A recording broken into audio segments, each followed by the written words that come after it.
Welcome to fabulous Las Vegas, where the Super Bowl touches down in Sin City.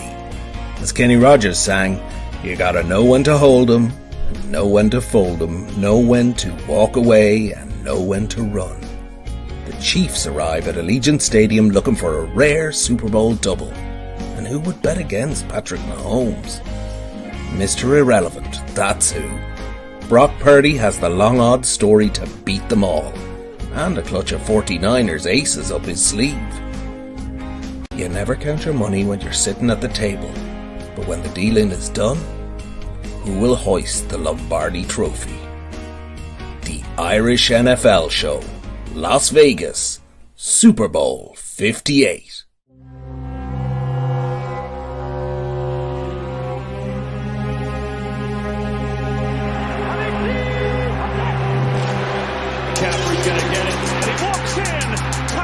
San Francisco. Chance in this game. Well, last week Houston did not have a single snap inside the 25. Here's Kansas City from the 19. Throwing it to goal line, and it's caught by Kelsey for the touchdown.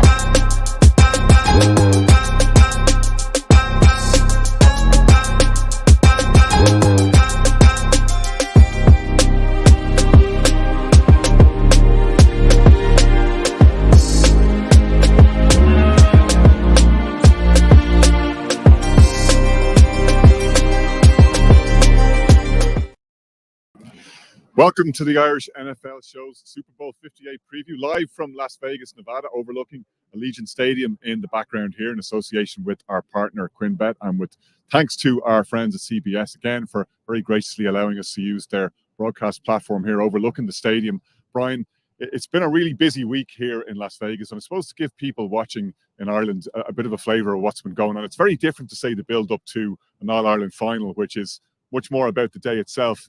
The NFL makes a virtue of building a whole week out of the Super Bowl. There's something every day. The Strip has been alive with activity, with music, with player interviews, with the honors night, obviously, where Lamar Jackson was crowned MVP after the regular season. It's a very busy week, but also a very entertaining one. Yeah, very much so. I always compare this week to going to Cheltenham.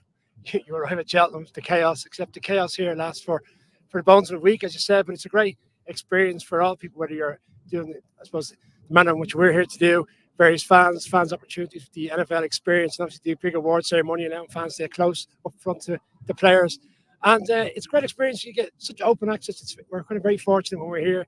You get the experience of interviewing people, players, former players, media outlets, and everyone makes themselves really freely available. It's a wonderful experience for anyone who gets to be involved. And, you know, topped off by a fantastic stadium, a fantastic city.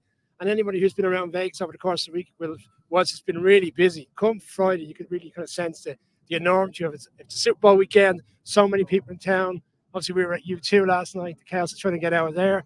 And you could really feel the sense of excitement in town last night coming home. It's nice to know that it's not only in Dublin where you struggle to get a taxi home after a concert. We didn't even have that far to go, but it's still a bit of a trip, bit of carnage, I think is how you described it last night. It is a very impressive facility. I mean, obviously seen it on television many times, but when you get up close and personal to it, you can see where those couple of $1 billion of taxpayers' money were spent. Yeah, we've been quite fortunate the last 3 years. We've experienced SoFi in LA. We were in Arizona last year. Right now, I'd have to say this one kind of tops it off. It's a fantastic stadium. You can understand why the NFL wants to bring a Super Bowl to Las Vegas, build the stadium. It's the home of the Raiders, and I'm really looking forward to being in there tomorrow. It's going to be a wonderful day.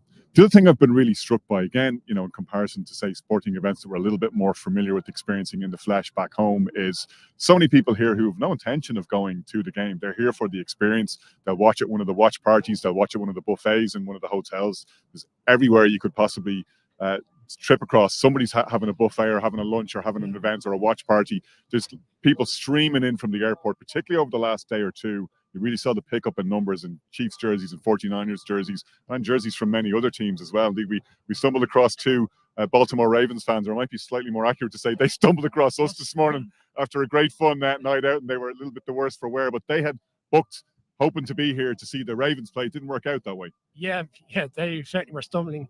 And unfortunately, the Ravens stumbled in the 11th hour against the Chiefs. But some very noticeable. You touched on it there. The amount of fans in town with various jerseys, very different to what we experience at home. All Ireland weekend at home. You know, no matter who's playing, it's very much predominantly the two colours that are on show across the city throughout the course of the weekend, whether it's the hurling or the football. But yeah, very evident over the course of the last 48 hours. A number of jerseys in town, everyone here to experience it. A lot of Ravens fans here because, yeah, rightly so. They felt they would be here. They were the AFC 1 seed. Obviously, the Chiefs beat them in the championship game. They've decided to take on the experience of Vegas for the weekend. But having spoke to a few of them, they're still licking their wounds 2 weeks later that they should be in there tomorrow. Not to be Chiefs 49ers. Chiefs 49ers, well, I called that start of the season, Connor.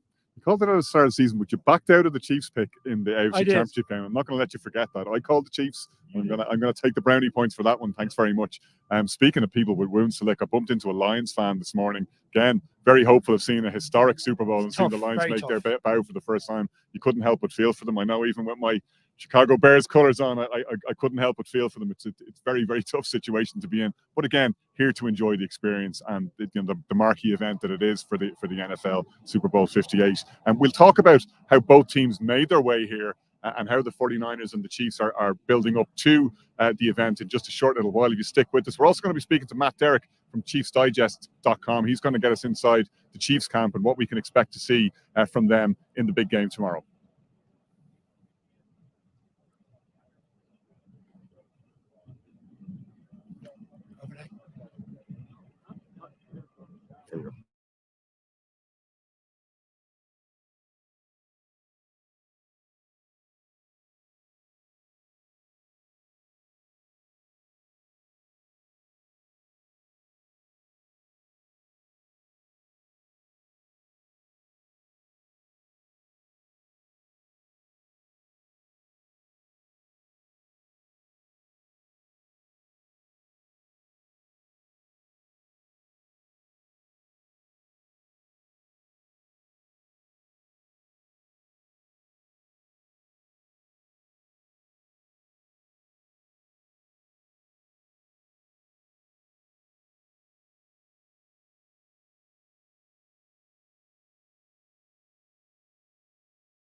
Welcome back to the Irish NFL show, Super Bowl 58 preview from our spot here overlooking Allegiant Stadium, where the Chiefs and the 49ers will do battle tomorrow afternoon, our time here, tomorrow night, Irish time, 11:30 kickoff, of course. Brian, let's discuss how both teams got here ahead of the big game. For the 49ers, unbelievably hot start to the season. It was interesting what happened then when you had that injury to McCaffrey. He was still able to play, but not quite at the same level. Trent Williams going down was huge. And suddenly they hit a speed bump from which it took them a little bit of time to recover. They did. They lost 3 in a row. I don't want to steal Colin's thunder here because he loves this line, but he always suggests he have the best nucleus of a team in the NFL. You look over the 22 teams, first teamers, and when they lost some players, they had some difficult moments. You got to get the quote right. It's best starters in the NFL. Trademark. Colin has that T-shirt. He'll be selling them outside the stadium tomorrow. I didn't want to take it in full. But I think the key piece was they got their bye week at a critical time. They'd lost the 3. They came off the bye week. They were on the road in Jacksonville. And even in that game, we were suggesting, are they right? Are they going to come back again? And they came out of blocks. It reminded me, that game, of how they played in week 1 in Pittsburgh. They came out dominant immediately, put the game away very early, comprehensive victory. And from there, you could argue they've been the most consistent team over the course of the season. They were so consistent. They were a touchdown favourite on Christmas night against the Ravens, who ended up being the 1 seed. The Ravens went in and knocked them off. And again, that kind of got them back again. What slightly concerns me is fantastic season. We're going into the playoffs. They've been very slow in both the divisional round, championship round. We touched on it yesterday at the Bellagio piece.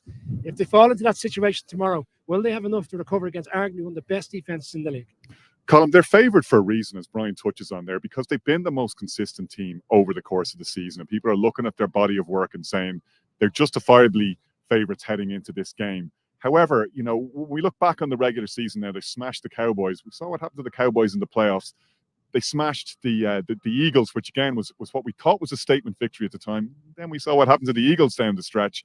And that Ravens defeat on Christmas was probably the first thing that really threw doubt into people's mind that maybe they're not built to go and win the Lombardi. However, since then, they've kind of righted the ship. Yeah, I think the big piece for them is they've come back to win games. And that is something that Kyle Shanahan teams had struggled with previously, the 49ers teams had struggled with. And so I think that ability and Brock Purdy showing that ability gives maybe people confidence. It's funny, I listened to a lot of the other podcasts, The Athletic, The Ringer. They came into this week with kind of feeling really good about the Chiefs. As the week has gone on, a lot of feeling about the 49ers, that run game, Christian McCaffrey. But the defense is going to be a worry, particularly talked a little bit about it yesterday, the ability to stop the run up the middle. They have struggled in that area, and the Chiefs with Pacheco, that is an area they can exploit. But the thing is that, and we're going to get into this in a little bit, all season long, they have found answers, whether that is McCaffrey, whether that is Debo, whether that is Ayuk, whether that is Brock Purdy using his legs. And yeah, there have been wobbles. That Ravens game in particular is the one that stands out. But overall, I mean, they are, if you were to look at the regular season, I think, on the NFC side, you would say they are the dominant team. They're called the Monsters for a reason. To give you your flowers as well, Colin, before we go back to Brian, and when you talked about them having the best starters in the NFL, critical to any team's success heading into the playoffs and trying to win it all is that you keep your best players injury-free, which they've largely managed to do. And they've had luck this season with injuries that they just didn't have, particularly last year and in previous seasons, which has derailed their title bids. Yeah, you have to get lucky, all right? No, you have to get fortunate with injuries. You have to get fortunate with turnovers in order to win a Lombardi. And it could come down to luck tomorrow evening. You saw, though, if Trent Richardson, he is such a key piece, and McCaffrey is such a key piece. If you lose Trent, that line does not look the same in any way, shape, or form. He holds it all together, and his ability to, get down the field. I have heard Brian might not know the odds, but I know that there's been some money go towards Trent Williams catching a touchdown pass. In this, a lot of talk about potentially a trick play. But yeah, you need the good fortune. They have had it, and they were coming in with pretty much a clean bill of health, it seems, into this weekend. Our QuinnBet betting preview is available tomorrow. There's no prices or consideration for Trent Williams. That's we'll put that on the banner. That's registering that as a missed opportunity, as Colin said it. All right, yeah. Let's talk about the Chiefs now, Brian. Again, they actually started the season in terms of wins and losses on a hot streak, but it was anything but that on the pitch. Loss on opening night to the Lions, then they bounced back and win 5 straight. But the thing that characterized that early stretch in particular was drops. Your old friend Kadarius Toney of Giants fame, man of the moment in last year's Super Bowl, couldn't catch a cold to start this season. Yeah, and it was really very evident on the sideline, the frustration which Patrick Mahomes was experiencing time and time again. You can see him talking to himself. The game in Foxborough in particular, Kadarius Toney dropped the number of them, and I was like, when is he going to catch the ball? But we're pointing at him. But Scantling's had his difficult. Mark Scantling had his difficulties throughout the course of the season. Kelsey hasn't had the drops at majority of the time because he hasn't been seen in many games. We spoke about it on the piece yesterday around the game, in particular in Frankfurt. Not in the game. Very underused at times throughout the course of the season. Obviously, we speak about the playoffs. It's turned around. But yeah, very inconsistent offense for large parts of the season, and very different experience from what you used to with the Chiefs in terms of how they get to the Super Bowl. Usually it's on Mahomes putting the team there. Not the case this year, very much with the defense to the fore. Like the 49ers then, Colin, they hit this wobble in the middle of the season. They go 3-5 and they're sitting at 8-6, and we're starting to talk at that point about whether this team is even going to win the division and make the playoffs, that they might scrape a wild card. Then they go on a bit of a run. It's still not looking perfect, but they're finding ways to win games, which now has become the theme of the Chiefs season.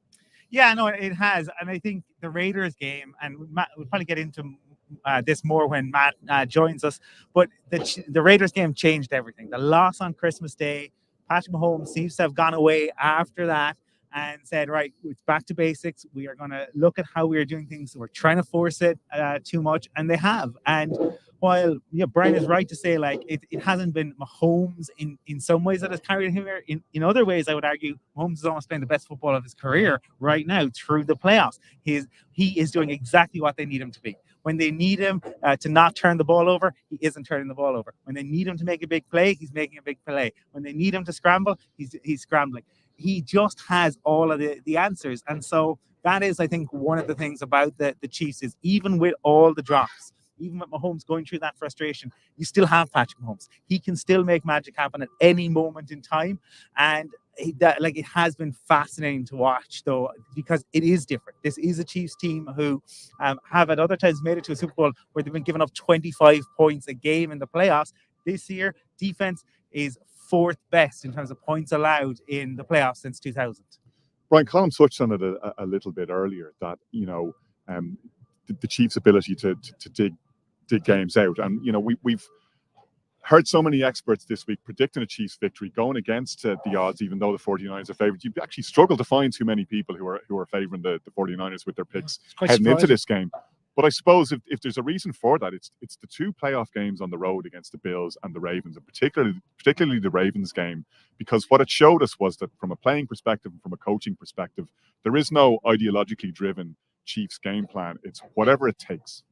Yeah, and I think you touched on it on the shows back home over the course of the playoffs around the ability for the team to put themselves in a mindset where nobody believes anymore. We saw that in the past with the Patriots when they were building up Super Bowls. They get to a time of the season, and it's very much in-house mentality.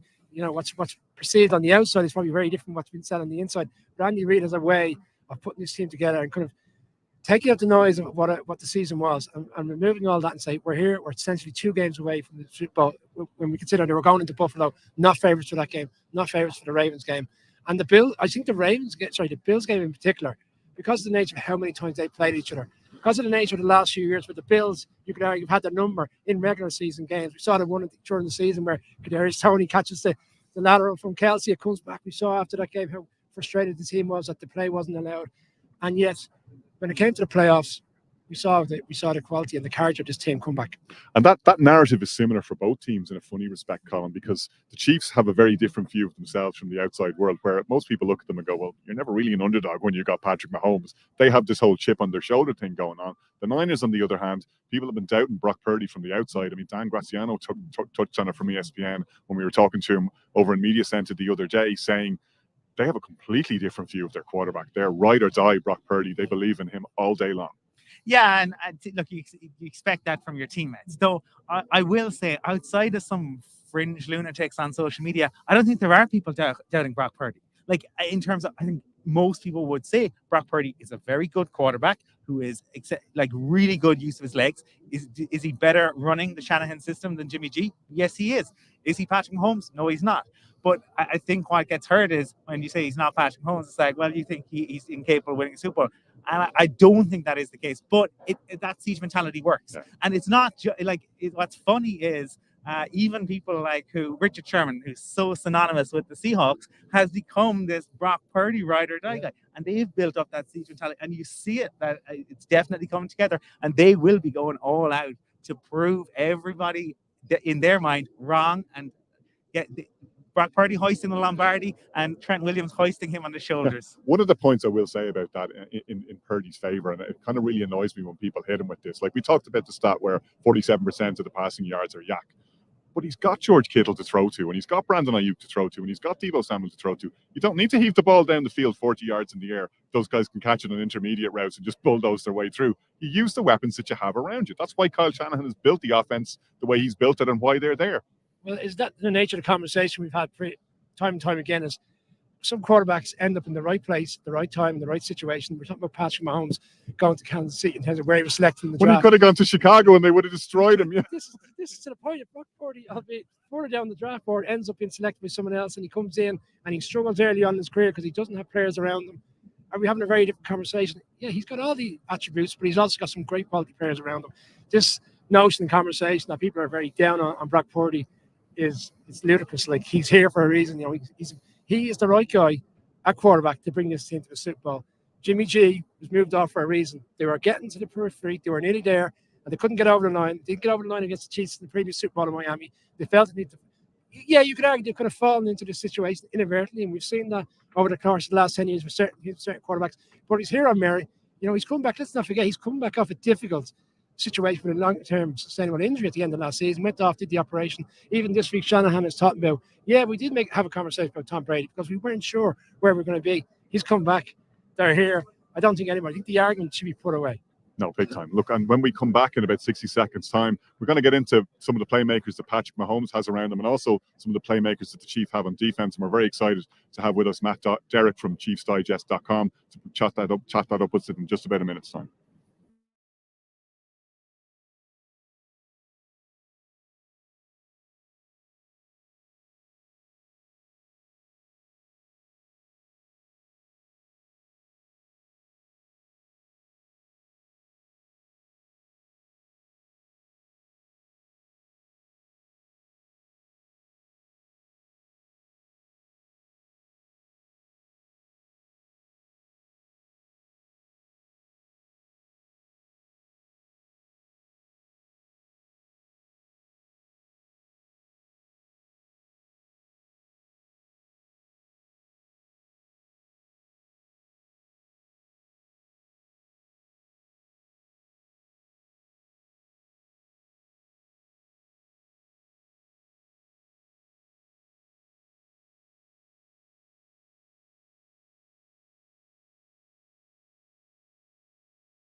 Ready to go, yeah? Welcome back to the Irish NFL show live from...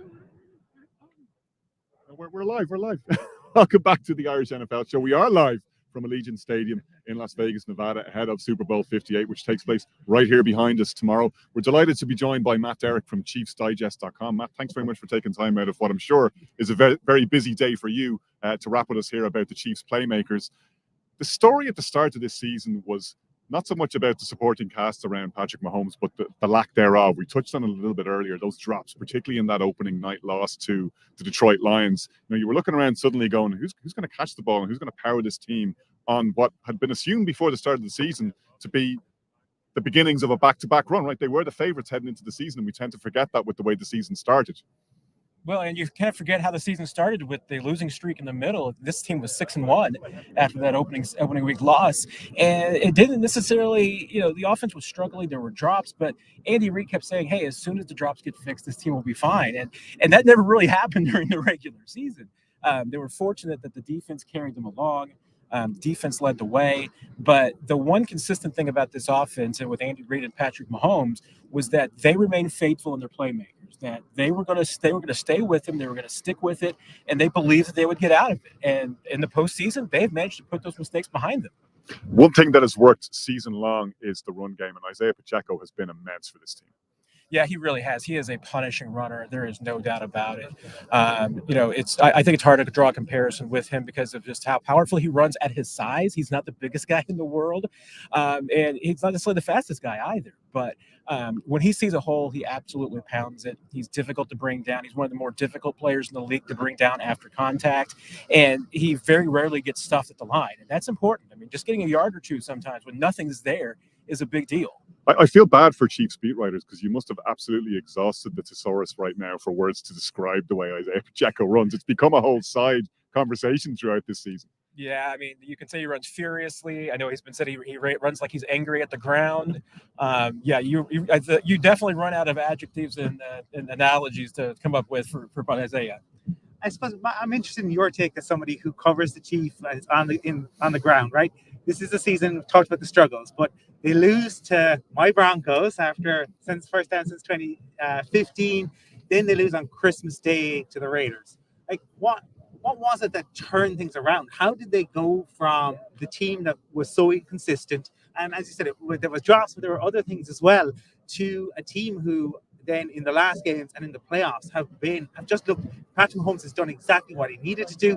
Travis Kelce has reemerged, and they went into Buffalo and they put a marker down. Then they went into Baltimore and they put another marker down. Like, what was it that turned around? I mean, you could see it as an evolution throughout the season. You know, when they were struggling early on, especially if you looked at Mahomes' numbers, you would see that throwing the ball short, throwing intermediate throws, he was the same as he always was. I mean, his numbers were not any different. The real challenge was that he was turning over the ball at a ridiculous rate on deep throws. They weren't hitting on them. And, you know, whether you want to measure it by EPA or just traditional looking at the film, you would say that the Chiefs' deep ball game wasn't there. And throughout the season, he kind of started to accept the fact that, you know what, I can't push it because teams are just forcing us to throw the ball. They're daring this team to throw the ball underneath, and we're doing everything they could to take away the deep ball. As he slowly started to accept that, you know, things got better. But there's no doubt that Christmas Day loss to the Raiders was absolutely a wake-up call. This team has been different. Their energy has been different. Normally, this team, it seems like they wake up when the calendar turns to December. They didn't do that this year. That was the real curious thing to me. And I thought after that, this team doesn't have that gear this year. But that Raiders loss, that changed everything. They've been a different team since then. I ask you a little bit because it's come up about, for me, with talking to people around Radio Road this week, the villain arc, right? And they seem to have really enjoyed it. And we saw kind of Travis here at opening night. He was here in the booth. He was enjoying it. I suppose I'm interested in that. Is that something that the Chiefs are like themselves are aware of and playing up a little bit? I mean, heard Andy Reid get booed here the other night. Like, how much of a factor is that playing into the mentality that the Chiefs are going to bring to the game? I mean, it's a factor. Do I think it's the overriding factor? No. But there's a few guys who are so competitive on this team, Patrick being chief among them. But Travis Kelce, Chris Jones, there's other guys as well. Anything that they can take to motivate them, they're going to take. And we've seen with, you know, in Kansas City, Patrick has an affectionate nickname. I may have told you this before. It's Petty Mahomes, that he can take any slight and turning it into motivation. So when you tell this team that they're underdogs, they're going to embrace that. And I thought Patrick said it really well the other day. You know, it's not that he embraces being the villain, but he's like, if winning makes you a villain, then he's okay with that. And so if that's what they've turned into, they're going to lean into it. And if they can get an ounce of motivation from it, they're going to take it. The dynasty jacket comes with all the hate you can eat. Exactly. I think that's part of the territory, right? But talk to us about Rashee Rice, because he's been one of the bright spots on that offense, a guy who's really stepped up when other people, frankly, were stepping back. Yeah, it's been really remarkable. And, you know, part of it is obviously Rashee himself. He came out of college very polished as a route runner. There were so many things that he already understood, and especially against zone defenses. You know, he did struggle a little bit early as just kind of getting an understanding some of the multiple looks that you get in the NFL level. But that's the one thing that stands him out from the rest of that group, is that he really understands how to work zones. He's picked up a lot from Travis Kelce this year. And when you can find those soft spots and make yourself available to the quarterback, you can make some plays. So that's the big thing to me about how he stands out. But, you know, having the year he's had as a rookie under Andy Reid is ridiculous. I mean, this was the kind of year Deshaun Jackson had as a rookie. So as a second-round guy coming in, it's incredibly impressive. And, you know, his attitude and just overall demeanor has been really impressive too. If you look at the Chiefs' Super Bowl resume, if we can put it that way, you know, we think about that Tampa Bay loss when the Chiefs actually were favorites going into that game and how the O-line really let the team down ultimately. One of the really impressive things this year has been, even with Joe Thuney injured, and that probably put a lot of doubt in people's minds ahead of that Ravens game, Nick Allegretti has really stepped up. The offensive line during the playoffs in particular has been immense. They've really kept Mahomes clean. Yeah, and that's another thing that has come throughout the season, because remember, this team started with 2 new tackles on the outside, and the chemistry and communication wasn't always there early. So they have really evolved as a group. They've been working together. It was really a question to me when the playoffs got there whether Donovan Smith coming back from injury was going to be able to slide in seamlessly. And he really has at left tackle and solidified that position. Yeah, you miss an all-pro like Joe Thuney. There's no doubt about it. But Nick Allegretti's been there 5 years. This is going to be his 5th postseason start. He started in the Super Bowl before. And, you know, remember, Rick, to that Super Bowl in Tampa Bay, remember 4 of the Chiefs' 5 starters were either backups or in different positions because of so many injuries. This year, you're only dealing with Joe Thuney, so it's a blow, but this team has shown so far they're able to handle that. A little bit on Andy Reid. He's back again. This is, and I suppose in contrast to Shanahan, right? Because Andy, previous to winning it, suffered from many of the criticisms that are now leveled at Kyle Shanahan. Both incredible offensive minds, incredible schemes, but ultimately couldn't get it done. But Andy looks like he's having the time of his life. He's very relaxed this week, whereas Kyle is kind of chewing at the bit. A lot of the same stuff that came up 4 years ago, we're hearing the same sort of stuff. The alarm goes off. 49ers talk about that day in, day out. Andy just seems to be enjoying life. He's got his Hawaiian shirts. Is this that he is just, is this outward poise? Is this like a duck and everything's going on inside? Or is he at a point now where he knows how good he is? He knows how good Patrick is. He knows how good this team can be, that he does have that confidence and he's just walking around because it's business as usual. Yeah, my hot take has been for a while now that Andy Reid has always been Andy Reid. The difference was that, I mean, in the past, he took good quarterbacks and made them great. Now he's got a great quarterback that he can turn into a legend and a Hall of Famer. And, no knock against Alex Smith and Donovan McNabb. They were fine quarterbacks. But going back and watching, in the Super Bowl that the Eagles lost under Andy Reid, I mean, it wasn't Andy Reid who lost that game. I mean, it was Donovan McNabb not making some deep throws that they needed and pushing the ball at the right times. And so, that to me is a similarity that Kyle Shanahan and Andy Reid share. You get a Super Bowl ring and nobody's going to remember 28-3. You get a second Super Bowl ring and nobody's ever going to talk about, Super Bowl 54 again. And Andy Reid's been the same way. You get your first Super Bowl. Suddenly people don't stop to talk about you, not being able to manage the clock anymore. You want a second ring and nobody brings it up. So that's why Kyle Shanahan's, kind of in the position too. I mean, if he gets a Super Bowl, things will start to get better for him. And I think he's going to get one. Whether it's this year or not is the question. Looking at Andy Reid, I can't help but think of that great Montgomery Burns line from The Simpsons. I'd give it all up tomorrow for a little bit more. Let's talk about the defensive side of the ball, though, Matt, because that has been the standout for the Chiefs. It's almost embarrassing that we've spent so much time talking about the offense when you think that really it's Steve Spagnuolo and that defense that the team has had to lean on for those lean periods during the season, and it's a big part of the reason why they're here. Probably no bigger part of that than Chris Jones. Yeah, there's no doubt. I mean, Chris Jones is one of the best players in the NFL, period. Certainly one of the best interior players. And on top of that, I mean, he's just a team leader. I mean, not only do the guys, look to him, he's been a steady force throughout the season. And, and the contract issue in the offseason was a challenge for everybody. But once they were able to put that behind them, obviously Chris came in and it was his usual self. So that's been a big deal to this team. But also the way that they deploy him. I mean, if you're an offense, you have to worry about where Chris Jones is at all times. And he's not going to be in the same place every time. I mean, that's the benefit. Steve Spagnuolo and Joe Cullen, defensive line coach, love to move those guys around and bring them from different positions. And Chris has a lot of flexibility to choose his matchup. So if he's got a place he wants to line up in this game, that where he feels like he's got an advantage, that's where he can start. And they trust him to do that. I'm wondering, because obviously the focus is on the defense this year, but the Spags defenses do this all the time, right? This year it just has been a step up, probably during the regular season, but every year during it gets to December, as you said, the Chiefs start playing playoffs, they really begin to turn the screw. Why do you think that they haven't got more opportunities? We're talking Spags, I'm talking Brendan Daly. Like, the Chiefs have been able to keep that nucleus together. They've been really good for so long, and yet they haven't been other teams haven't looked to poach them despite the success they've had. Yeah, and it's been a little bit different in each situation. Like Dave Merritt is a great cornerbacks coach, and he's going to be a defensive coordinator in this league. But his kids are in high school. He wants to get them out before he kind of moves on. So that's why he's been in Kansas City as long as he has. Once he's ready for the next level, somebody's going to hire him immediately. Brendan Daly's, moved to linebacker a couple of years ago, and I think that's been good for him to kind of show that. But when you can make deep runs in the playoffs every year, it gets difficult to look for jobs and interview. And Joe Cullen is just absolutely one of the best in the biz. There's no doubt about that. He was the coordinator in Jacksonville for a year, but that was a very difficult situation. I don't think that should be on his blemish on his record because of the situation he was in. You look at what he's done with this defensive line the last 2 years. Being number 2 in the league in sacks, back-to-back seasons, that consistent is crazy. And there's no doubt Joe Cullen should be a coach. But once again, it gets into, you go to the Super Bowl every year, your interview opportunities shrink up.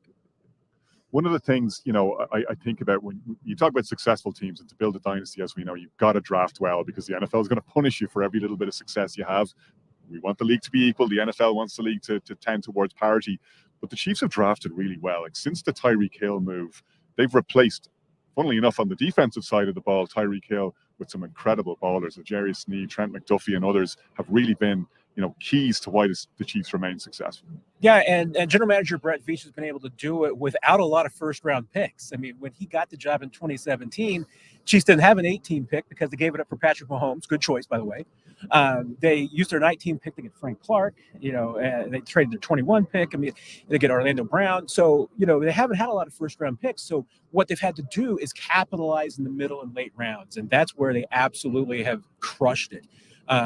Landing in the second round, Nick Bolton and Creed Humphrey is incredible. Getting a Trey Smith in the sixth round, even going to the late round picks, or undrafted players. Isaiah Pacheco, seventh round pick. Traveris Ward playing for the 49ers, one of their guys that they picked up in a trade with Dallas, who was an undrafted player for the Cowboys. They're just littered up and down with fourth, fifth, sixth, seventh undrafted players playing key roles in key spots. And that's what you have to do when you're drafting either late in the first round or you don't have that pick. And Brett had a couple of rough drafts in 17 and 18 and 19 in his first couple of years, but he's done a much better job of addressing needs, not reaching, and really focusing on his draft board of making sure they get value, and not maybe just saying, you know what, we're going to take the best defensive end here, even though maybe this is the third round, this is a fifth round guy. We're going to go with the value and maybe to draft somebody we don't need and turn them into what we need. One of the things that I've heard analysts talk about, right, on this Chiefs defense in particular, is the tackling. But yet, the other night, opening night, when Spags was talking and Brendan Daly and the other coaching staff on the defensive side, they talked about how smart these players are. And I'm wondering, for you as somebody who sees it, like, what is it that combination? But why is it that all the analysts talk only of the tackling and the coaching staff are talking about how smart the players are? And you talk to the players and you can see the affection that they have. And I mean, that was the same as 4 years ago. There seems to be a real bond between the defensive players and their coaching staff. I'm just wondering, from your end, what is it that has been the secret sauce that has made them so good this year? It's really curious because I have to say, this is the most bizarre team in the world when you think about the fact that we had an argument in the defensive line group this year about whose ACT score was higher. I mean, you don't see that very often. But you've got a guy like Justin Reed with Stanford. I mean, it's clearly one of the smartest players in that locker room. He and Drew Tranquil are chess players. Competitive level chess players. I mean, you've got such an incredible mix of different guys in there with a different mix of skill sets and interests, and I think that helps them. I mean, this is definitely one of the more harmonious locker rooms that I've seen, and the fact that they have those kind of relationships, I think helps because that kind of communication off the field translates on the field. So when you've got that and you've got players that you've drafted who have a high football IQ, their scouting department puts a premium on that. So when you bring those type of players in and you're getting the right mix in your locker room, I mean, it's a multiplier. You do start to turn that team into, being something that's more valuable than some of its parts. Matt, before we let you go, and by the way, you can check out Matt's work on ChiefsDigest.com, and you can get all this sort of insight all the time. We've been very lucky to have you giving us a little bit of intel here. But what should we be looking for from the Chiefs tomorrow? What's your parting thought for our Irish audience watching the game? Well, if the Chiefs win, I mean, I think it's because offensively they control the football. They don't make mistakes. They don't commit dumb penalties. They don't turn it over. They're not having a bunch of drops. I mean, if they can just, if Patrick Mahomes can go out and be the executive game manager that he can be and just control the pace and the tempo, they're going to win this game. Defensively, obviously, they want to stop the 49ers on first and second down. If they can keep Christian McCaffrey in check, force these 49ers into a third and long situation, that's where they want Brock Purdy because they believe that they can go after him. They think they can make him uncomfortable and create big plays and turnovers on third down. So if the Chiefs win on first and second down on defense and they're winning on first and second down on offense, they're going to win this game. Matt, thanks again for giving us some of your valuable time today. We really do appreciate it. We're going to be talking about some of the San Francisco offensive and defensive players who will be trying to stop that prophecy from coming true in about 60 seconds' time when we come back here on the Irish NFL Show.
Hmm?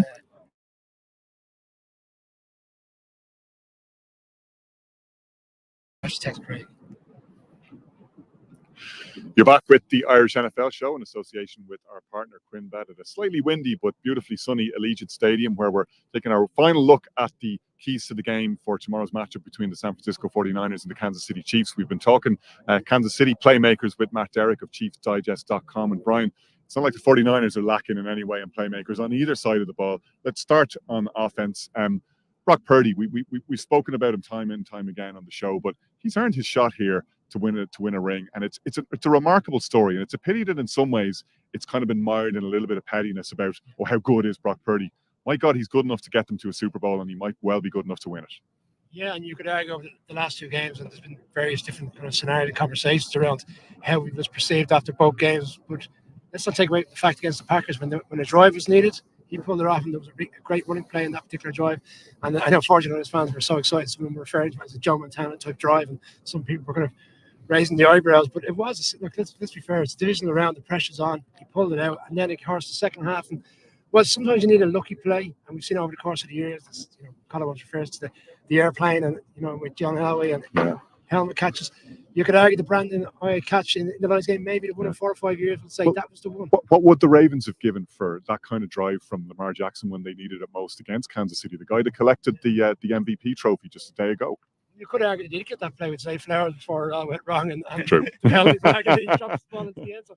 Back to the 40s. Are you going to start the end zone debate again? But yeah, look, the second half again. Look, he had to show what he was made of in terms of the comeback there. 17 points down at halftime. He has a great, fantastic drive at the start of the second half, results in a field goal. And from there on, as you said on the show 2 weeks ago, they scored. It was 4 competitive drives in a row where they put scores away, touchdowns. And again, he proved the point. But yeah, like we touched on it earlier on in the show. It's unfortunate that circumstances are out there around, people's input and what they believe him to be. But look, he is to be pressured for him tomorrow. He didn't want to, we spoke with Joe Burrow a couple of years ago. Joe Burrow won a Super Bowl. He hasn't been back. Dan Marino was in one Super Bowl. He said, I'll be back. He did a coke ad that summer. You're here for the one, I'll be here for the long term. He wasn't back again. He needs to, capitalize on the opportunity tomorrow, get the ring. You just don't know when you're going to be back or not. Colin, I don't want to overstate the case here, but for me, if Christian McCaffrey has a good game, if the Chiefs can't stop Christian McCaffrey, they're not winning this match. I think that's fair. I mean, he's the most dangerous non-quarterback in the game, and the quarterbacks are more dangerous because they get the ball more frequently. He pulled more MVP votes than Brock Purdy did. He's sensational. Like the ball in his hand, running back, catching the ball, a guy who loves physical contact, and who is driven, a guy who grew up in it, so he's steeped in it. Big games don't faze him. He is everything that you would want. And can you imagine what it's like for the Panthers? Looking on, because he was sensational for them, but he had the injuries. He's come to San Francisco, and after a couple of games where they were trying to figure out exactly how to use him, he has been their best offensive weapon. And yeah, to me, the key piece that the Chiefs defense tomorrow is how do you stop Christian McCaffrey? If you sell out on the run, the problem is that they have other weapons, but equally they can line McCaffrey up and use him in the passing game as well. He is the most important piece in what is a complex jigsaw for the 49ers offense. Probably a close second there, though, Brian, is Deebo Samuel. We talked about him when we did our betting preview with QuinBet as being maybe a good pick for first touchdown scorer because he can do anything and they can use him anywhere, and Kyle Shanahan loves having him available.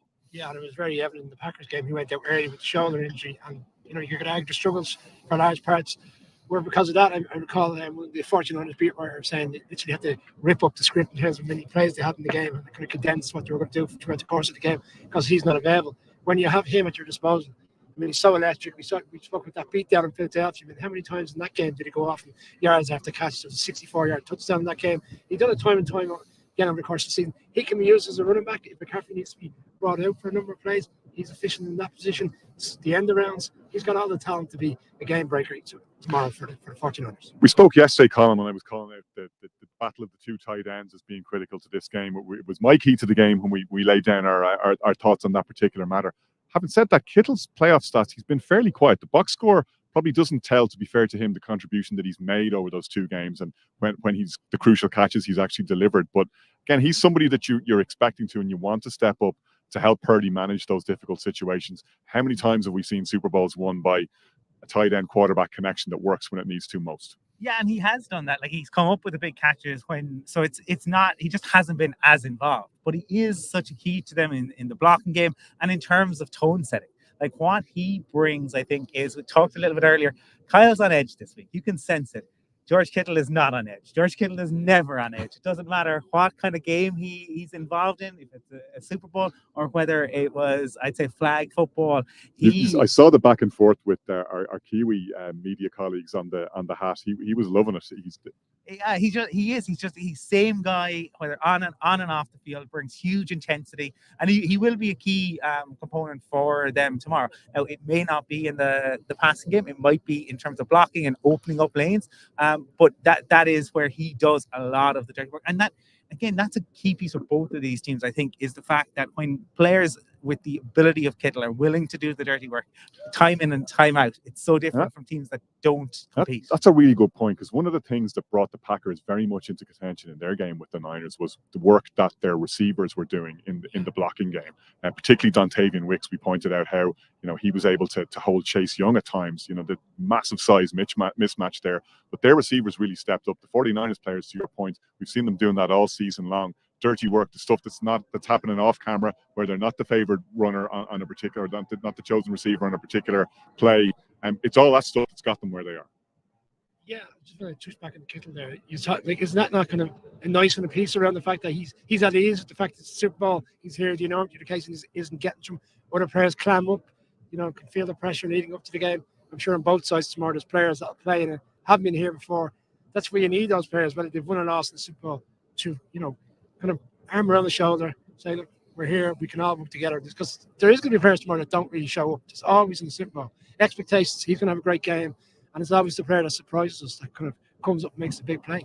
Colin, there are so many of those to choose from, though, on that Niners roster. It's only when you start getting into it in detail, you really realize the Swiss Army knife that Kyle Shanahan has available to him, because we still haven't really spoken about Brandon Ayuk. We haven't spoken about Juwan Jennings, who's come up with some huge catches, particularly on that winning field goal drive against the Packers. Kyle Juszczyk is obviously a handy enough man to have in short yardage situations. It goes on and on and on. Yeah, and that's the thing. The ability to line them up in so many different ways, right? Like, Juszczyk can be a fullback, but he can be a tight end. I mean, and that's what Kyle does so well. His schemes are fantastic.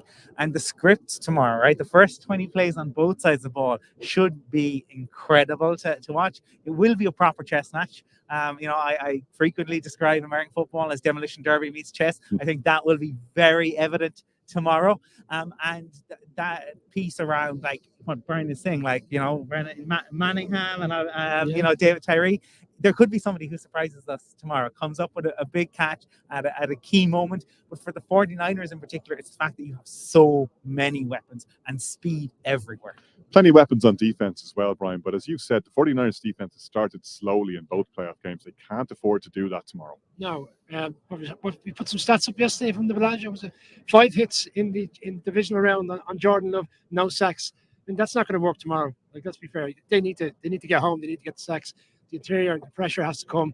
Put Mahomes off the piece. We spoke about it. You did a great job with Matt Nick around. And yesterday around the fact that Mahomes in the 2 games, the offensive line has really been sturdy, stood up where it hadn't done for parts of the season. They're going to have to get home. And like, if Mahomes gets all the opportunity tomorrow in terms of the freedom, he'll turn them inside out. They're going to have to get home. And the secondary has also been a slight concern over the course of the season. They've won games very comprehensively, but within those games, there's been big plays made on the defense. That's going to have to be eradicated tomorrow, because there will be players that will put big plays up if given the opportunity for the Chiefs. For me, Colin, and I'd be interested in your thoughts on this, 49ers linebacker play is going to be absolutely crucial tomorrow. How Dre Greenlaw and Fred Warner show up, particularly in the passing game, could be the winning and losing of this. Yeah, no, I mean, the 2 guys, Fred Warner in particular, is just spectacular. And it's kind of unfair in some ways that, like, in the way that the MVP always goes to quarterback, defensive player always seems to go to a pass rusher. Fred Warner is as good a defensive player as there just exists. Not TJ Watt. We won't go there. But he's such a guy. I mean, you're talking about, like, this is like Hightower, right? This is who I see Fred Warner as. He is the key component. He identifies everything, and he forces other teams, even the Chiefs, to game plan around him. And there aren't many linebackers. When they come along, they're very special. Kuechly, Ray Lewis, And you know that they read the game well, but they're so physical. And so that should be a key matchup tomorrow. Is now again the Lions were able to exploit it a little bit, and they were able to use the middle of the field. But you have to have the players to do that. You have to have the scheme to do that. And the Lions probably did a better job than almost anyone I see of separating those two linebackers and forcing them to do things that maybe they didn't want to do, or getting them to, usually they're so good at processing, and once the play happens they can identify it and they're there. The Lions did a good job early of maybe some misdirection, and it took a split second, and that helped them, that allowed them to get away from Fred Warner and allowed that early success that we saw the Lions have. In-game adjustment, we talk about it all the time, and no matter what game it is over the course of the season, you see teams going at halftime, and it's night and day compared to what we see in the second half. Defensively for the Chiefs, and he's touched on like Spagnuolo, he's one of the best in terms of measuring up where we are defensively. It's like he comes to the fore in the second half, eradicating certain things. It'd be interesting to see how we start tomorrow. We touched on yesterday, neither team taking the ball in the last two games. Someone has to take that opportunity tomorrow. Niners need to get out on the forefront in terms of getting out, trying to get a lead, put the pressure back on the Chiefs, and maybe then we see an opportunity for the Niners defense to pin their ears and go after Mahomes. One man's name that I'd like to mention, Colin, is Chase Young. He's a guy who needs a big game in the Super Bowl, and that would completely eradicate the narrative that unfortunately for him has started to build, where people are looking at him going, we traded for this guy, he's in a contract year, and he hasn't shown up. No, he hasn't. And it's funny because when the trades happened, right, and Commanders traded both of their star pass rushers, the feeling around the league was that Young was the better deal. Young was the better deal, and he was going to go on and prove it, and he came in. But it is an area that the 49ers have struggled with all season, right? They've brought in Randy Gregory, they've brought in Chase Young, they're trying to generate pass rush, but you'd have to say the concern is, and it's real, this is not one of those things where there's kind of a fake debate like the Purdy stuff where it's only the fringe aspects. You can see on the tape, Chase Young did not put the effort in the conference championship. Now, I have no doubt. His defensive coordinator didn't throw him under the bus, to be fair to Steve Wilkes. He was very clever about how he positioned it, but he called his defense out for lack of effort. Well, it's good to see. It's important to see because the tape is there. And tape doesn't lie. And you could see just players just like, kind of not putting the effort in. And in the case of Nick Bosa, probably putting too much effort in. Like the Lions knew how to get him to bite. But for Young, I mean, this is the Super Bowl. You're there. It's a contract year. Like people will forget about everything else if he was to have a game tomorrow. But will he show up? What's that term? The swordsman doesn't concern himself. The second swordsman is more the unconventional swordsman that he would go after. I think Wilkes has to come up with something unconventional tomorrow. Because if the Niners defense plays in the manner in which they played over the course of the last two games, I think the Chiefs will pick them apart. There's going to have to be an upheaval tomorrow in terms of something different, something that we haven't seen, some wrinkles to the defense that will get the Chiefs off kilter. All right, Colin, let's get down to business. We've been dancing around it for long enough, but it's time to put our colours to the mast. The colours are on the stadium behind us. And make the case, who do you think is going to win the Super Bowl and why? I do think you can make a case for both teams, right? And I don't think this is going to be a surprise. This is not the 49ers against my beloved Broncos way back when Terry Bradshaw predicted 55-7, and we actually got 55-10. So we got 3 points extra, Terry. No, it's not that. Like, I think both of these teams can have a really strong chance tomorrow. I think if Christian McCaffrey goes off, that is the key for the 49ers. But and I really would like Kyle Shanahan to get it right. I mean, his dad obviously got two rings for Elway, got a lot of affection for the Shanahan family, but they are going up against a Chiefs team who just seem inevitable. And to me, I've seen bits of Favre in Mahomes. I've seen bits of Manning. I've seen bits of Brady. I've seen bits of Lamar. But ultimately, it's Patrick Mahomes. And that's the brilliance of Patrick Mahomes. And I said it earlier on the broadcast, to me, he's playing the best football of his entire career. Not the most exciting, but the best. He is being exactly what his team need him to be in the biggest moment. The defense is, I think, their ability to shut down the Ravens. Now, I don't think the 49ers will do what the Ravens did and stop running the ball, but I think the Chiefs defense is that good that ultimately this is going to be a game where the best quarterback wins it. And the best quarterback, not just in the game, the best quarterback in the league, and the guy who's chasing to become the best quarterback of all time, that's Patrick Mahomes. Well, if you'll forgive me one more eye-roll-inducing movie analogy here, Brian. Colin said that it felt like the Chiefs were inevitable. That's what Thanos thought until Iron Man snapped his fingers. Is that going to be Brock Purdy tomorrow? I think the banner is going to come now in terms of the full house and what the selections are. And I just want to give Aiden and Shane the shout outs. They've gone 1-on-1, 1 Niners, 1 Chiefs. But I'm torn. I really am torn. I've been like looking at the Super Bowls over the course of the last 4 or 5 years. You always get a good sense where you're at, your head's at in the week leading up to it. And Colin touched on it earlier around the vibe all week. Very, predominantly people selecting in terms of the Chiefs all week. Towards the back end of the week are leaning Niners. I feel a bit like that as well because I'm looking at the merits of both teams are winning. And you just look at the Chiefs and it feels very Patriot-like back in the day, inevitably to get it done. But this year I see something different. I see a team that consistently been the best team over the course of the season. And unfortunately, you could argue that with anyone. They've been the best team to stand out. Come to the playoffs, you could argue they've struggled and they probably should have lost to the Packers and they should have lost to the Lions. If it wasn't for certain play calling by Dan Campbell. Won't get into that again. But and reserve judgment.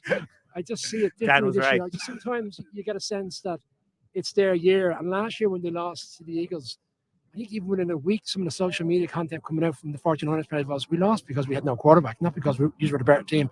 And if we had had Purdy on that day, they were convinced they would have won. And they said we will right the wrongs and come back and win the Super Bowl this year. At the start of the season, we touched on it earlier. I said the Chiefs would beat the 49ers in the Super Bowl. So for that reason, I'm picking the 49ers to win and get over the hump and finally win the Super Bowl.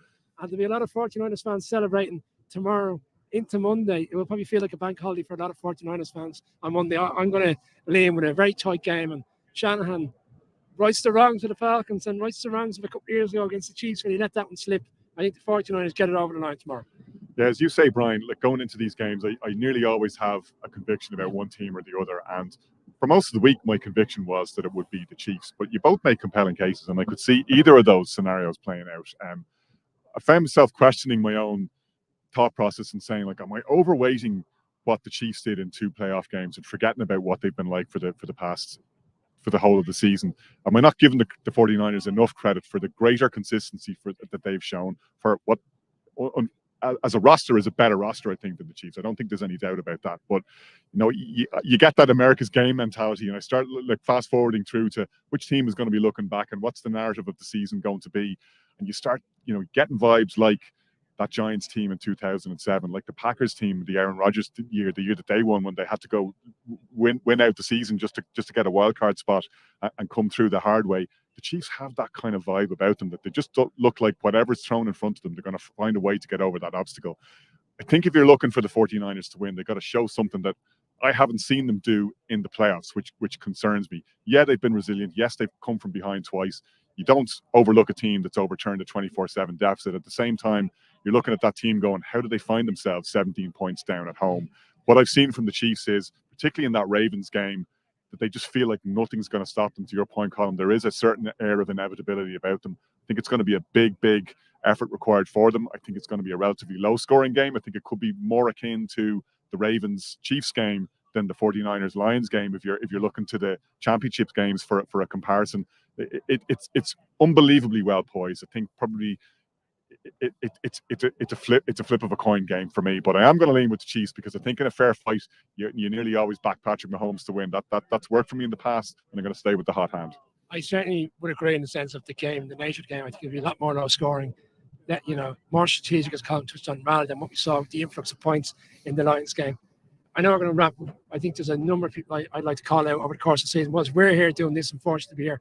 There's a team on the Irish NFL show that helped out over the course of the season. Craig Rigdon, Shane Brennan, Kieran Boyle, Aidan O'Reilly, our sponsors, Quinbet, Niall McPartlin, Kevin Fagan from Root Point, the team in Buskers over the course of the season. There's been a number of people that have helped the show out. And of course, the guys at CBS who have worked with us yesterday, today. It really is a team thing within the Irish NFL show. We're fortunate to be doing this piece. There's others in the background that really help. I'm very thankful for all their help throughout the course of the season. And if we're doing call-outs, let's make sure we don't forget the partners, children, pets, all waiting at home. The suitcase is going to be full of travel gifts by the time we get back. I wasn't forgetting the family. I was going to say thanks to our 3 boys at home who put up with us over the course of the season, but recognise the commitment and love we have for the game and how fortunate we are to experience another Super Bowl. Yeah, and we're looking forward to bringing you all the action from Allegiant Stadium behind us tomorrow. Stay with us on the Irish NFL Show. Thanks for watching all season long. Got just the big one left now to go.